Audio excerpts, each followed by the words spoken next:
Amen. Thank you po, Pastor. Thank you po, delegates, for coming to NBYC and being willing to listen to the Word of God.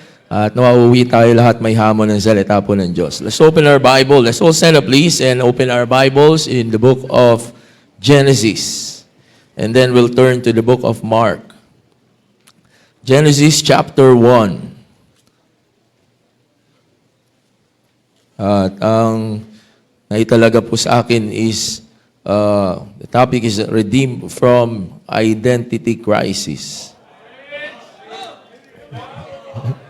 Sabi, ano daw yun? Alright, Genesis chapter 1. And let's read verses number 26 down to verse number 31.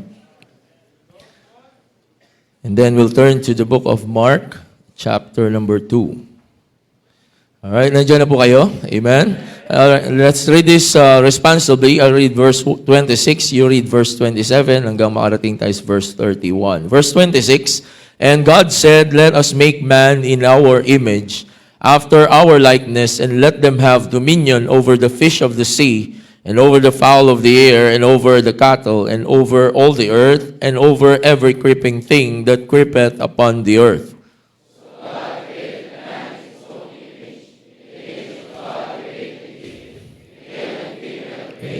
Them. And God blessed them, and God said unto them, Be fruitful and multiply, and replenish the earth, and subdue it, and have dominion over the fish of the sea, and over the fowl of the air, and over every living thing that moveth upon the earth.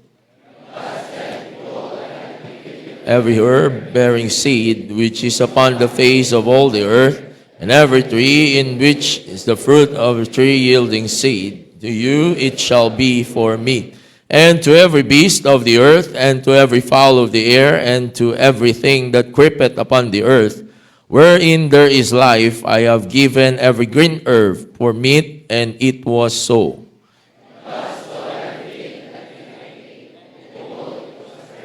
It was the sixth day. It was the creation of the first man, and when God finished creating man, it was very good. Amen? Alright, let's turn to the book of Mark. And then mamaya po sa bandang huli po natin to kukunin. Alright, Mark chapter 2, verses number 1 to 12. Huwag niyo po iwanan yung Genesis. We'll go back sa Genesis mamaya. Then, we'll turn to the book of Mark. Mark chapter 2, verses 1 to 12. Verse 1, "And again he entered into Capernaum after some days, and it was noised that he was in the house. Many were gathered together, insomuch that there was no room to receive them, no, not so much as about the door. And he preached the word unto them. And they come unto him, bring one sick of the palsy, which was born of 4. Covered the roof where he was, and they had broken it up. They let down the bed wherein the sick of the palsy lay. When Jesus saw their faith, he said unto the sick of the palsy, Son, thy sins be forgiven thee.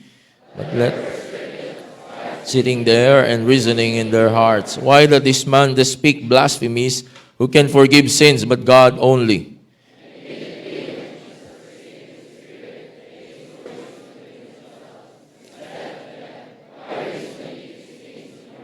Whether it is easier to say, the sick of the palsy, thy sins be forgiven thee, or to say, arise and take up thy bed and walk. The Son of Man hath power on the earth to forgive sins. He saith to the sick of the palsy, I say unto thee, arise and take up thy bed and go thy way into thine house. And immediately he arose, took up the bed, and went forth before them all, insomuch that they were all amazed and glorified God, saying, We never saw it on this fashion. Tayo po yung manalangin. Panginoon, salamat po sa inyong salita. Dalangin ko po na gamitin niyo po ang inyong lingkod behind your presence, O God. I need your power. I am just a sinner saved by grace. Salamat, Panginoon, sa pribileyo magbahagi ng inyong salita. Talk to the hearts of these young people.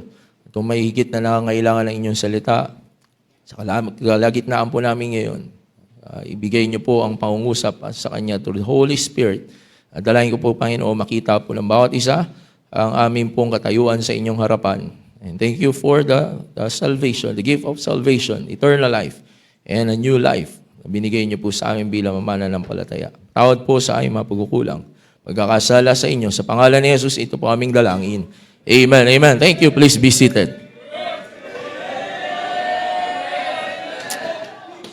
Pag sinabi pong identity crisis, siguro yung iba sa inyo ay familiar na po, lalo na sa panahon natin ngayon, ay marami pong mga idea na po ang mga kabataan ngayon about identity crisis. When we say identity crisis, ito daw po yung period of time na dumadating sa isang tao, whether young people or adult, where there is intense insecurity and confusion.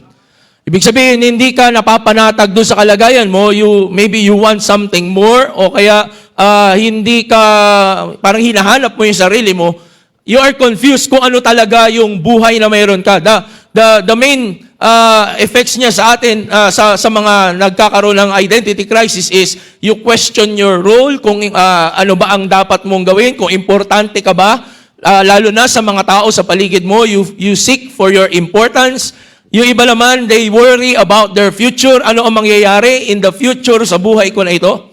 Or some, they long for personal identity, a deep personal identity na dito ako dapat makilala o gusto ko makilala ako na ganito.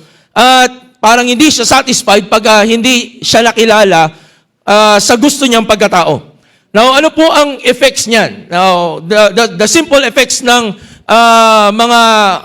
identity crisis is social withdrawal, kasi nga feeling mo parang hindi ka tanggap ng mga tao o hindi nangyayari yung gusto mo. Impulsivity, you get influence na parang andaling ma-influensya kasi may peer pressure, kung ano yung sinasabi na iba, yun na rin ang gagawin mo. You have role confusion, hindi mo alam kung ano talaga ang dapat gawin mo dito sa mundo o maging sa pagiging mananampalataya mo. You lose your interest sa mga bagay kasi nga hindi mo nakuha kung ano yung gusto mo. And then, physically speaking, merong fatigue, sleep issues, kaya kagabi maraming mga may identity crisis. No? Maraming may stress, at yung iba ay appetite changes. So, yung iba ikinakain na lang nila. O kaya yung iba naman ayaw namang kumain. So, yan po yung nagiging problema sa identity crisis na kinakaharap ng marami ngayon. Now, ang solusyon ng mundo, okay, ibibigay ko muna yung solusyon ng mundo as I was reading kung ano yung, kasi hindi ko alam, yung panahon namin, hindi naman namin naranasan yung identity crisis. No, yung krisis sa kanin, yun ang naabutan namin. No, pero identity crisis, wala po yan sa panahon siguro namin noon. Namin iniisip yan. Pero marami sa panahon ngayon, they have identity crisis na hinahanap nila yung sarili nila. Hinahanap mo yung sarili mo kung saan ka lulugar, hinahanap mo yung atensyon ng mga tao na gusto mo makuha, maibigay sa iyo, at hindi mo alam kung ano talaga yung role na gagampanan mo. Kaya yung iba ay lumilipas ang buhay, lumilipas ang oras na walang nangyayari sa buhay. That is the effect of identity crisis. Now, ang mundo ay nagbigay ng solusyon. Their solution is simply, pag inano mo lahat, isa-isa mo lahat ng solusyon nila, isa lang, look to yourself and explore yourself. Tignan mo daw ang sarili mo at diskubrihin mo daw ang sarili mo. Now, that is a problem. Kasi, hindi mo makikita kung sino ka talaga in relation sa paligid mo pagka laging sa sarili ka lang titingin. Now, papakita ko sa inyo yung problema po ha. Ang problem na yon ay nag-arouse dahil po, kaya nagkaroon ng identity crisis, ito po ang problema. Nagkaroon ng promotion ang mundo. Siyempre, ang nasa likod niyan lahat ay ang dyablo. Ang promotion niya, di ba, sa mga commercial pa lang, obey your thirst. Have it your way. Love yourself. Follow your heart. Ibig sabihin, puro sa'yo. Sarili mo lagi ang hahanapin mo, sarili mo yung susundin mo, hahanapin mo kung ano yung gusto mo. So ngayon, yun ang natanim sa puso, sa isip na maraming tao. I want to find myself, I want to see kung ano yung gusto ko, kung ano yung saan ako mag-workout. At Sabi nga, yun yung ako. Na iba sa inyo, akala nyo hindi kayo apektado. Yung iba, apektado kayo. Tingnan nyo, ito yung isang kanta na minsan kinakanta ninyo. It's time to see what I can do. To test the limits and break through. No right, no wrong, no rules for me, I'm free. Ano kasunod? Let it go. Hindi mo alam habang pinapakita. Akala mo cartoons lang yon, di ba? Akala mo basta palabas, Disney pa naman. Pero pinapanood mo, pero habang pinapanood natin yan, ang diablo ay naglalagay sa isip natin ng mga katotohanan, kasinungalingan, na gusto niya tanggapin mo at yun yung mag-shape ng pagkatao mo. Na sabi niya, I'm free, no wrong, no right, no rules for me. Let it go, I want to be free. Gusto ko maging malaya, huwag niyo ako sawayin. Basta kung ano yung gusto ko, sundin ko, yan ang magiging masaya ko. Yan ang nilagay ng diablo sa isip ng maraming kabataan ngayon. Ano po, you cannot build your identity with your excessive individuality. Yung sarili mo lang ang papansinin mo. You must realize that your identity is not achieved, but it is received. Ulitin ko po, ang identity mo ay hindi mo pinagtatrabahuan para maging ikaw. Your identity, it is received. Tinanggap mo yan. Nagkaroon ka niyan, hindi dahil sa'yo, kundi yan ay ibinigay sa'yo. Now, tingnan po natin, balikan natin. Ano sabi ng Bible? Genesis chapter 1. Genesis chapter 1, in verse number 26, and God said, let us make man in our image and after our likeness, and let them have dominion over the fish of the sea, and over the fowl of the air, and over the cattle, and over every living thing, and over every creeping thing that creepeth upon the earth. So God created man in His own image. Tao ka ba? Tao ka ba? Kung ikaw ay tao, ikaw ay nilalang ng Panginoon sa imahe niya. Amen? Hindi sa imahe ng artista. Hindi sa imahe ng kaklase mo. Hindi sa imahe ng kabarkada mo. Hindi sa imahe ng mga napapanood natin. Tayo'y nilalang ng Diyos sa imahe niya. That's why, if you want to have an identity na merong katibayan, you must get the identity na binigay sa iyo ng Diyos. At hindi yung inilalagay ng diablo sa isip natin. May sumubok ng magtayo ng kanilang sariling identity. Genesis chapter 12. Naalala niyo ang Tower of Babel? Tower of Babel. Let's open that. Malapit lang naman sa Genesis yan. Genesis chapter 12. Genesis chapter 11, sorry. Nung sila po ay pinarami ulit ng Panginoon from the flood, sabi niya sa verse number 3, and they said one to another, go to, let us make brick, and burn them truly, and they had brick for stone, and slime they had for mortar. Verse number 4, and they said, go to, let us build us a city and a tower, whose top may reach unto heaven, and let us make us a name. Sabi niya, gawa tayo ng pangaran sa ating sarili. Anong purpose nila? Lest we be scattered abroad.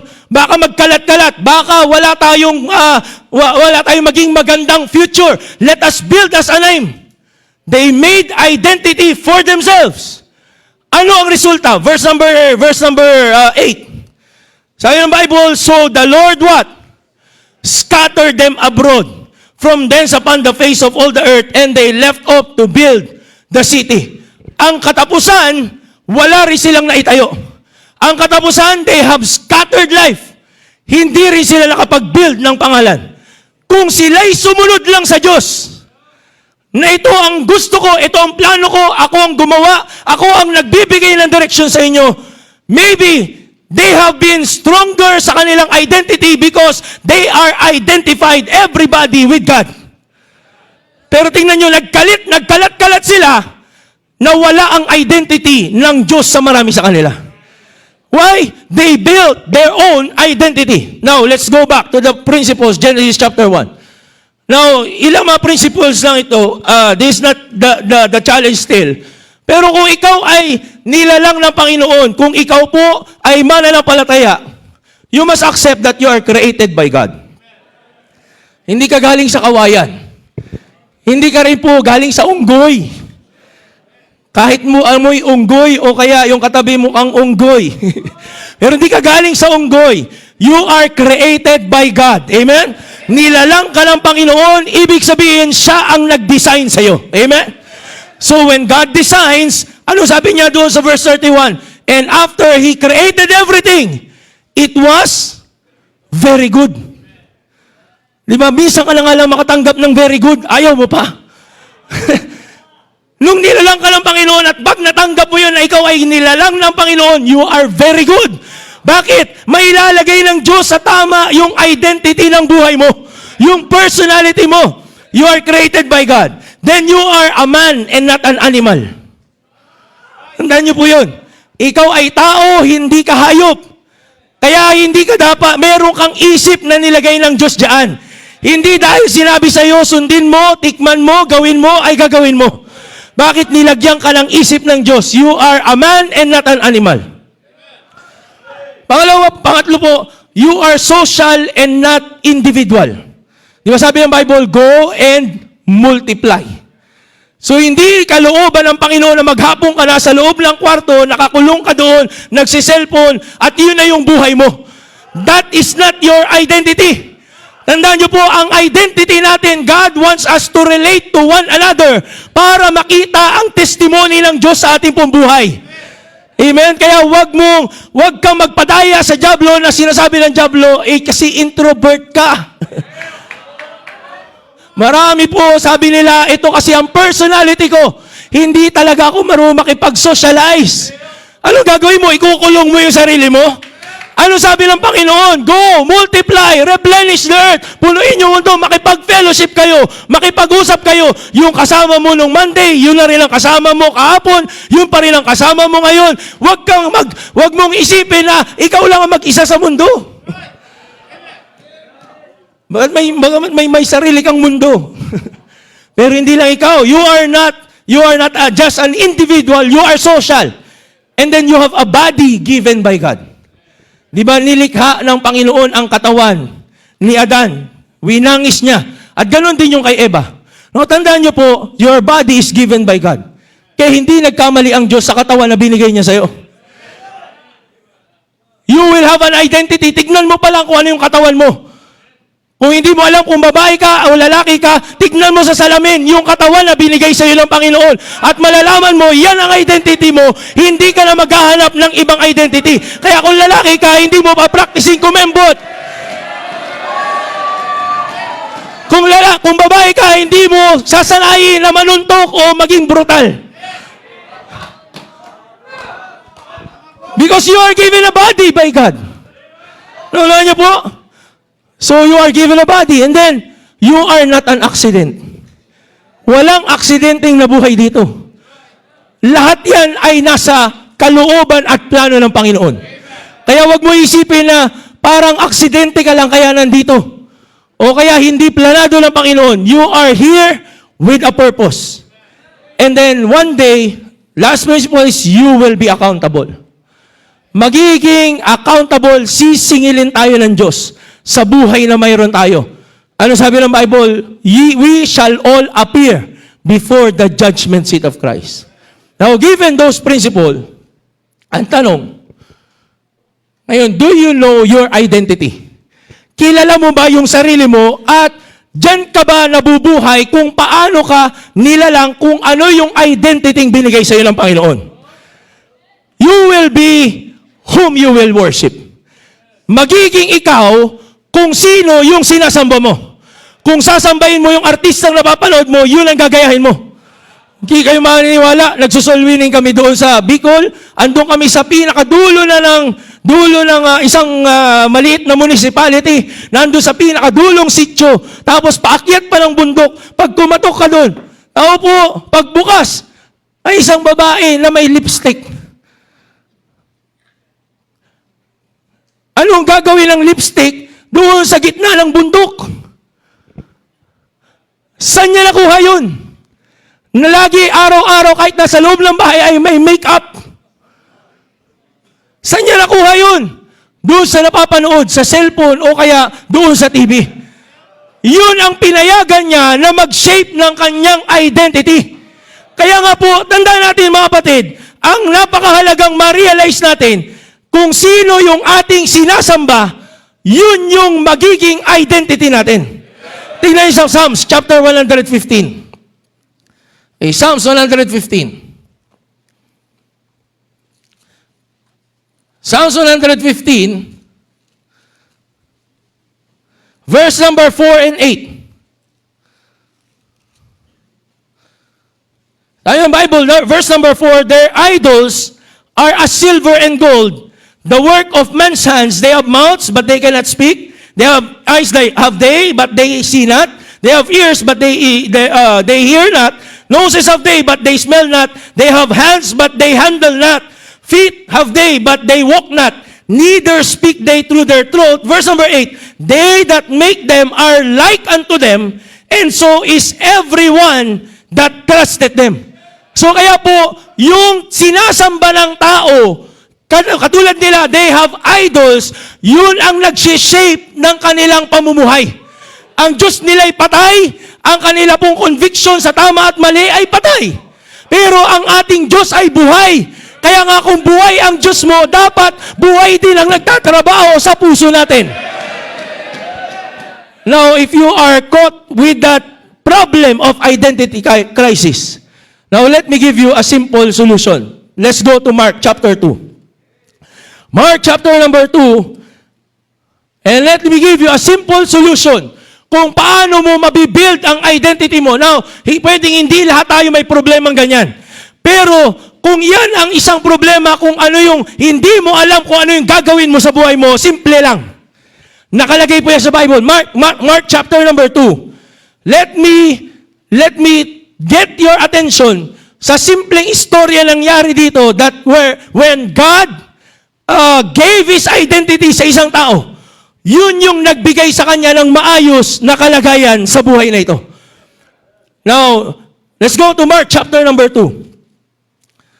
Sabi po ng Bible, and again entered into Capernaum after some days, and it was noised that He was in the house. Who is that He? Jesus Christ.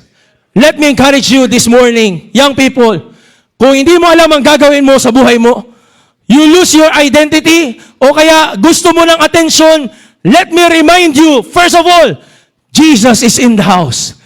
We say, He is in the house. Ibig sabihin, yung presensya niya ay narito, yung kanyang kapangyarihan ay nandito, yung paggawa niya ay nandito, at ang Panginoon ay nagtatrabaho at gumagawa sa puso natin para tayo bigyan niya ng identity sa mundong ito. Ang mundo ay pilit kang lalayo sa Panginoon, pero ang Panginoon ay pilit kang lalagyan ng tamang identity bilang isang mananampalataya. Don't listen to the devil. The devil will take you away from God. Ano po yung story na to? This is the story of a one who has a palsy. Alam niyo yung palsy? That is a sickness o ito'y karamdaman na ang mga ugat at ang mga muscle ay nanghihina. Kaya minsan hindi nakakagalaw. Tulad nito, dinala siya ng 4 na lalaki papunta sa Panginoon. Alam niyo po, kaya maraming mga young people, they cannot move with their Christian life. They are sick with the palsy. Their nerves, yung kanilang mga muscle, yung kanilang mga ugat, ay hindi po malakas para sumunod sa Panginoon. Now, let me encourage you this morning. Jesus is in the house. Jesus is our Redeemer. Jesus is our Savior. Jesus is the ransom for our salvation. Mga kapatid, Jesus is our Savior. He is the Redeemer. Pag sinabing redeem, to buy back. With a ransom, bibilin ka niya. So kung ikaw ay lumayo, kung ikaw ay nadaya ng dyablo at nasira niya yung direksyon sa unang bahagi ng iyong pagkatao o bilang kabataan, let God redeem your soul. Let God redeem your personality. Let God redeem your life para ibalik niya sa kanyang kalooban at bigyan kanya ng panibagong pagkatao. Amen? Mark chapter 10 verse 45, sabi ng Bible, "For even the Son of Man came not to be ministered unto, but to minister, and to give His life a ransom for many." He is the ransom. He is the exchange for our life. Yung sumpa na mayroon sana mararanasan mo because of the sins of the life na pinili natin dati at yan ang nagsira ng ating buhay. Yan ay kinuha ng Panginoon at binayaran niya when He stretched His arm on the cross, paid for your sin, my sin, at sinabi niya, "It is finished." You are redeemed by God. Amen? The purpose of redemption is restoration.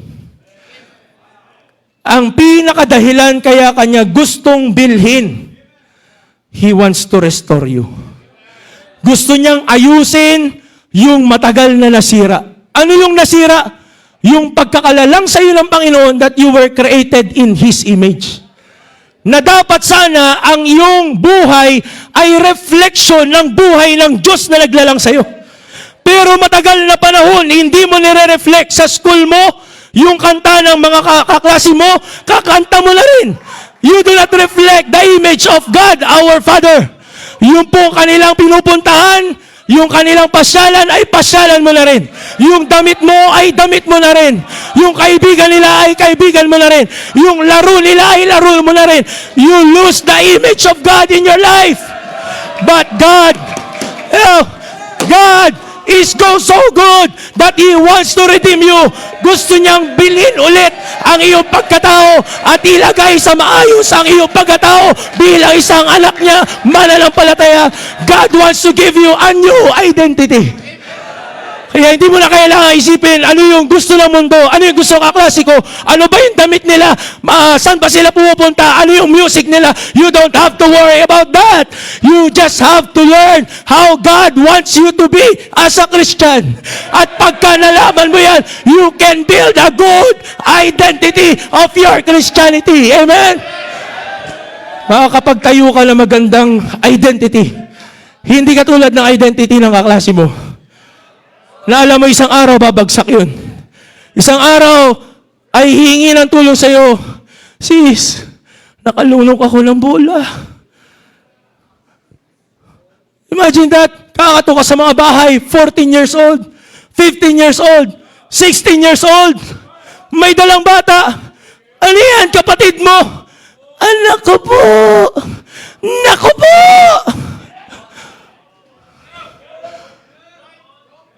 Why? Because they follow their heart. Why? Because they obeyed their thirst. Why? Because they followed what they want. At yun yung gusto nilang identity. At then, they were scattered. They were lost. Sila ay naligaw ng kanilang landas. Pero salamat sa Panginoon, God wants to redeem you. Gusto ng Panginoon na ikaw ay mabawi niya. Huwag kang susunod doon sa mga tao na yun. God wants to build something in your life. Ay, Bible, if any man be in Christ, he is a new creature. That's your new identity. Yan ang bagong pagkatao mo, Kristiyano. Hindi ka na katulad ng sanlibutan sa mundo ito. You are God's property. Amen? He is a new creature. All things are passed away. Behold, all things are become new. Titus chapter 2 verse 14. Who gave Himself for us. Tingnan natin yan. Titus chapter 2 verse number 14. Titus chapter 2 verse number 14. Bible says, who gave Himself for us, that He might redeem us from all iniquity and purify unto Himself a peculiar people. Kakaibang mga tao. Yan yung inalap mo dati, di ba, maging kakaiba?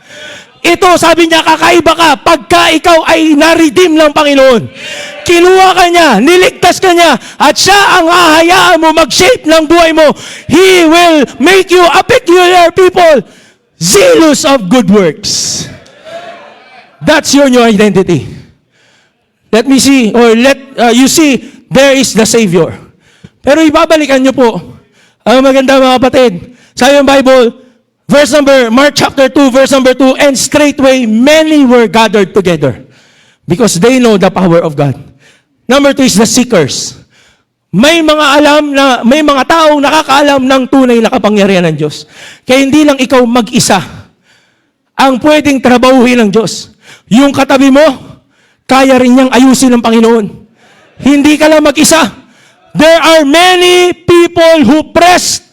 Sila'y pumunta doon sa bahay na hindi makapasok. Why? They know the power of God. At nakita nila doon sa unang chapter, nagpagaling ang Panginoon, tumawag ang Panginoon, nagpalayas ng mga demonyo ang Panginoon. Alam nila, makapangyarihan ng Diyos, hindi nila pwedeng palampasin ang presensya ng Diyos. Minsan lang siguro ito. I want to experience the power of God. Now, alam niyo po, young people, you came here with other members ng inyong church.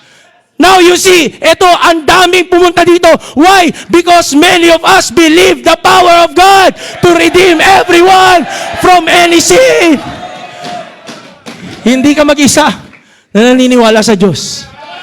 Akala mo, pagpunta ka sa labas, yes, pwede mag-isa ka doon. But you look at this. We are people who believe just like you. Katulad mo ang paniniwala namin na ang Diyos makapangyarihan, ang Diyos nagbabago ng buhay, ang Diyos nag-aalis ng bisyo, ang Diyos nagtatayo ng maayos na buhay sa buhay ng bawat isang mananampalataya. God can give you a new life katulad ng iba, the seekers. Then one of the important characters dito is the soul winners. Remember the 4? Naalala nyo, tignan sa verse number 3? Sabi ng Bible, and they come unto you, bringing one sick of the palsy, which was born of 4. Bit-bit siya ng 4. Can you imagine? Alam niyo kung sino yung 4 na yun? Those are people who knows the power of God and who wants to help you experience the power of God. Kaya kahit na mahal ang diesel ngayon, dinala ka ng pastor mo. Kahit po mahirap na kayo ay dalhin dito, ay pinayagan ng Panginoon, dalhin kayo dito through the effort ng mga kasama nyo sa church. We or those soul winners, your leaders, your preachers, your pastors, those people, your disciples, yan ang ginagamit ng Panginoon to bring you to Jesus Christ. Salamat ka, may mga taong totoong nagmamahal sa'yo. Yung mga tao na ginagaya mo dati at sasabihin mo, sama ako sa inyo. Pag may pakinabang, sasama ka nila. Pag wala ka ng pakinabang, iiwanan ka na nila. Kaya nga po, pinakamagandang kasama yung mga taong totoong nagmamahal sa'yo. They are the soul winners. Thank God for my pastor. Thank God for your pastors. Thank God for every soul winner, every area member, every area leader, every Sunday school teacher, every frontliner ng simbahan natin na sila ay may pag-ibig sa kaluluwa ng bawat isa. They brought us to church because they believe the power of God. Alam ng Diyos alam nila ang kapangyarihan ng Diyos. Asan itong mga lalaki ito kung walang nagkakay sa inyo? Thank God for the soul winners. Alam nyo, sa grupo na ito, meron din verse number 6. But they were certain of the scribes sitting there, reasoning in their hearts, why that this man does speak blasphemies? These are the skeptics. Yung scribe, yung mga nag-aalanganin, yung mga hindi naniniwala, kaya pa bang baguhin niya ng Panginoon? O para namang wala namang pag-asa yan? Yan yung mga minsan umuupo rin dyan, hindi para makita ang gawa ng Diyos. Sasabihin, may nag-forward dito. Ay, hindi naman totoo yan. Tingnan mo, pagbalik sa church, backslider din naman yan. Yan yung mga skeptic. Yan yung mga hindi naniniwala. We don't believe. Hindi tayo after sa mga hindi naniniwala. After tayo sa mga naniniwala sa kapangyarihan ng Panginoon. Maybe, yung skeptic yung katabi mong kanina patulog. Pakisapak nga. Para matauhan at magkaroon ng magandang identity. They are the skeptic. Wala silang paniniwala sa kapangyarihan ng Diyos. But we believe with all our heart. Sa nakita natin, from NBYC 1, I'm a part of it. NBYC 2, and NBYC 3, andyan ang ating mga pastors, preachers. May bunga ang gawain ito. Kaya pumunta ka dito, hindi kami nagdadalawang isip. Alam namin may gagawin sa iyo ang Diyos. Bago ka umuwi, may desisyong ibibigay sa iyo ang Diyos. Bibigyan ka niya ng bagong pagkatao. Pumunta ka dito para kang walang alam sa mundo. Basta sunod ka lang ng sunod. Pero alam namin, pag uwi mo at makikinig ka, the power of God will give you a new identity with your life. Kaya kung makikinig ka lang, uuwi ka. Na meron kang panibagong direksyon. Meron kang itatayong panibagong buhay sa Panginoon. And then lastly, is the sick of the palsy. The sick. Unless you realize you're sick, you will not be healed. Hanggat hindi mo aminin, may karamdaman akong ganyan. Na yung buhay na tinatayo ko, hindi yung identity ng Diyos na gusto niya sa buhay ko. Hindi ka makapagaling ng Panginoon. Every time a man ay lalapit sa Panginoon, ang tatanungin ng Panginoon, may pananampalataya ka ba? Because if you will have faith, God can change you. Kaya niyang baguhin ang drug addict. Kaya niyang baguhin ang chain smoker. Kaya niyang baguhin ang mahihiyaing tao na parang wala siyang kayang kausapin iba. He can change everybody. I remember, sabi ko nga po, that place, ito ay dati junior church namin. I was there standing for 5 minutes. Ako ang inassign mag-MC. Pero inisip ko, nakakahiya. Parang hindi ko alam, gusto ko, nasa isip ko na lahat ng sasabihin ko, pero hindi lumalabas sa bibig ko. Hindi ko alam kung paano. Tinanong ko ng teacher, tatawagin na natin yung song leader. Tatawagin daw yung song leader, Tapos maya, balik na naman. Ay, tatawagin na natin yung opening prayer. Tinawag ako, natapos ang program, wala akong nasabi ni isang salita. That was my identity. Dahil yun ang nilagay ko sa aking isip dati. Pero salamat, minsan sa buhay ko, I surrendered my life. At nung ibinigay ko ang aking buhay sa Panginoon, God gave me a new identity. Now we can preach the gospel. Doon sa Camarines Sur, salamat sa Panginoon, God entrusted us for outreaches, mission works. Kung ako lang, hindi ko haharapin ng tao. Nahihiya ako. But God gave me a new identity. Naniwala ako sa kayang gawin ng Diyos sa buhay ko. Now, let me ask you a question. What's the identity you are building today? Now, let me ask you, ano pa ang hadlang? Bakit hindi ka magsuko ng buhay? You can have God's identity. Una, nasave ka na. Christian ka na. Pangalawa, nagpabaptize ka na. Di ba sumunod ka na sa Panginoon? Ang kulang na lang sa iyo, yung pangatlong paraan, magkaroon ka ng identity ng Panginoon, is to surrender your life. Naibigay mo yung buhay mo para sa Panginoon at para ikaw ay makilalang tagasunod na ng Panginoon. Now you surrender your life. Ano sabi niya dito sa verse number 6? And when they could not come nigh unto him for the press, they uncovered the roof. Ginawan nila lahat ng paraan para mailapit sa Panginoon. Dahil alam nila, yun lang ang paraan, mapagaling ang taong ito. Ginawa namin ang paraan, makarating kayo dito kahit mahal ang papunta dito. Why? Yan lang ang alam naming paraan, mabago, maayos, magkaroon ka ng panibagong buhay. We brought you here. Now, what is the hindrance? Sabi niya, and when they had broken the roof, nung nabasag na nila yung pong bubong, naibigay nila sa Panginoon at nagtrabaho ang Diyos. Ano yung bubong na humaharang pa? Ba't di ka mag-surrender ng buhay mo? Ano ba yan? Yung bubong ng kayabangan? Yung bubong ng boyfriend o girlfriend mo na ayaw nila na mag-surrender at magpagamit ka sa Panginoon? Ano yung roof na yan? Yan ba yung bubong ng hiya na natatakot ka sa tao? Yan ba yung bubong ng complacency na ayaw mo nang lumago? Okay ka na dyan? What is the roof? Now break that roof. You break the roof in your heart para mailapit ka sa Panginoon. You are helpless. Sabi ng Bible, we are just nothing. But thank God, we have soul winners who can bring us to God. Andito ang pastor mo. Andito ang mga leaders nyo. Let us help you. Bring God's identity in your life. What will be your identity after this NBYC? You build an identity na matatag para hindi mo nasapitin ang identity crisis. Amen? Sabi ko, Sana, please, tayo po yung manalangin. Dakila namin Diyos, marami pong salamat sa inyong salita. Thank you po sa inyong mensahe. I know, God, I cannot do anything. Thank you for the principles we have heard from Thy Word. Wala po kami pagmamalaki. I am nothing, O God, with the world standards. Pero salamat, Panginoon, you have a better identity.